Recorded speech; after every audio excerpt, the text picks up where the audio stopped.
Hey guys, welcome back to another video. My name's Tymon and this is Slight Adrift. Welcome. In this video, I just want to do all things mast. There is a few old relic bits and pieces that are on the mast that I just need to take off. They're catching halyards and stuff like that, so I just want to clean up the mast as much as I can. The two running backstays that I need to take off. I do have a few sails for the running backstays, but I haven't used them.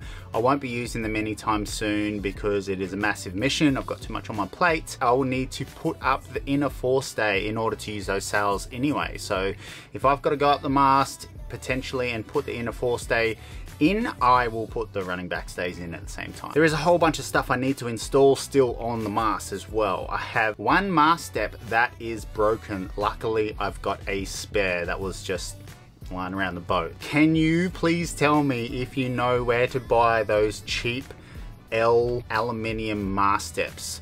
They're really cheap. They should only be 10 bucks. I can't find them. The whole world doesn't sell them anymore. If you've got them, keep them. They're going to be worth a mint.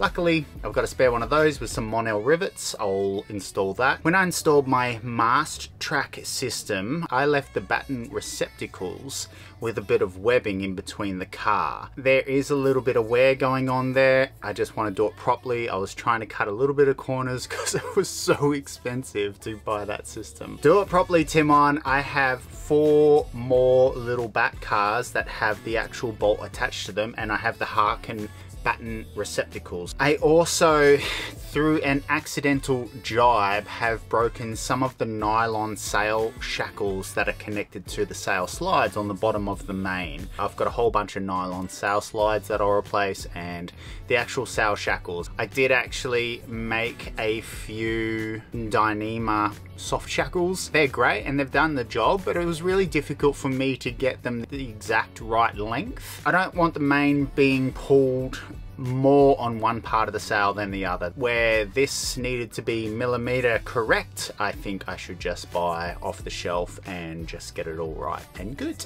And lastly, I just need to, on the front of the mast is a bit of track that the car goes up and down that you connect the whisker pole to. I just need to extend that track so the whisker pole can stay on the actual car and be secured all the time and be out of the way up there. Right now it's right where it's supposed to be, but instead of it being on the car, because the track doesn't go up high enough, it's missing about 1.5 feet. I've just got it lashed down to the mast steps. So I've got a spare bit of mast track lying around as well, which is awesome. Came with the boat, thank you previous owners. And you might see me sweating bullets because it's technically a heat wave right now in Australia. Okay, let's get to it. I've got to get to work. Today, we learn. After removing the mast step, I used some old tree climbing gear that I had to rig up a system where I can go up and down the mast safely by myself. I removed these 2 little catches. I'm not sure what they were for. Best guess is to hold the running backstays out of the way. I filed down the high edges and left as much as I could in the holes to stop the water from getting in the mast.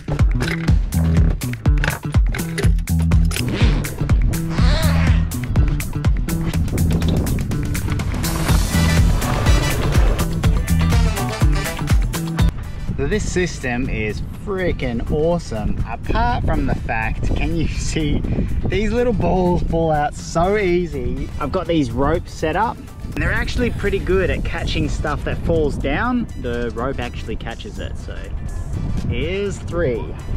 Let's see if I can explain what I'm doing here. These little sail ties are just a bit wider than this harken car.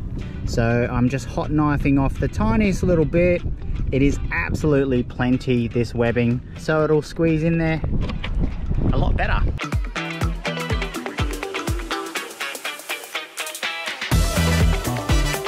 After removing the old batt cars, I installed the new batt cars, and all I had to do was drill a few extra holes in the main.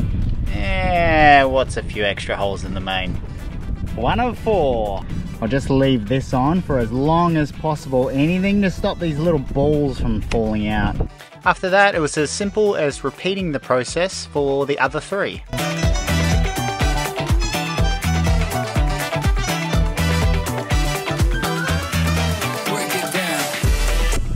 They're all There's a fair bit of wind right now, so I might continue this debacle tomorrow morning. Otherwise it's just going to be a hassle with the sail, trying to sail away.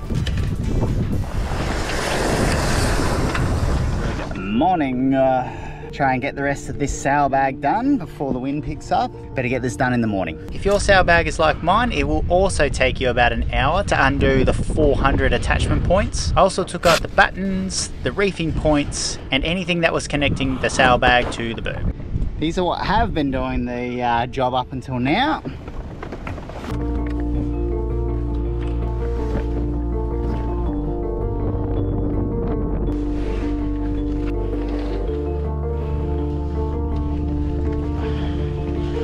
Also got to do is install the sail slides, and then the actual little sail shackles can go on after the fact. And I'm going to put one of these for every little sail tack, if you will, but I'm also going to put a spare one in there, so if and when this ever happens again, I don't have to go through all this process. I've got a spare one on each, and I can just throw it on there before I have to really do it all again, because this is a slight pain in the ass.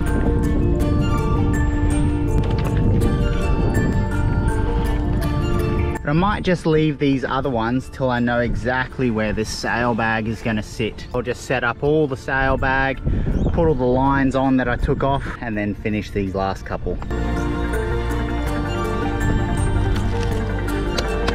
I also set up my reefing points properly, which is something that I've been meaning to do for a long time. Because of the spacing of the batt cars, my third reef doesn't actually reach the ram horn, so I just installed this stainless steel carabiner. Whilst waiting for a specialty tool to arrive, I decided to replace the double pulley that's attached to the traveller car. My current ones are looking a little bit worse for wear. I ended up going with this 60mm double pulley from Selden. It was the cheapest that I can find from a well-known brand that still retained the appropriate turning radius and also the maximum working load. So the last thing on my list was to take the little pulley off the top of the track that's on the front of the mast so I can extend the track up, but I can't actually get the 4 little flat head screws out of there. So it's been a couple days now and I got a new tool, my favorite thing to do. This is one of those things where you bash it with a hammer and it will turn at the same time to try and get those stubborn screws out. So this is my last resort. If this doesn't work, I guess I just leave it.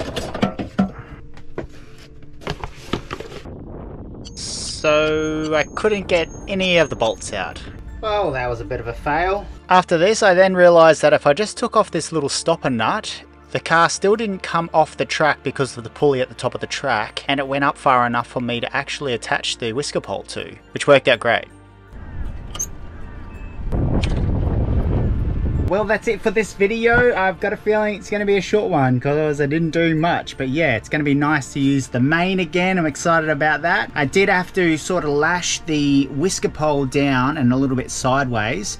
I'm not super happy with that. It's just gone to one of the sort of grab rails there, and I want to go sailing first to find sort of an optimal spot to really lash that down good.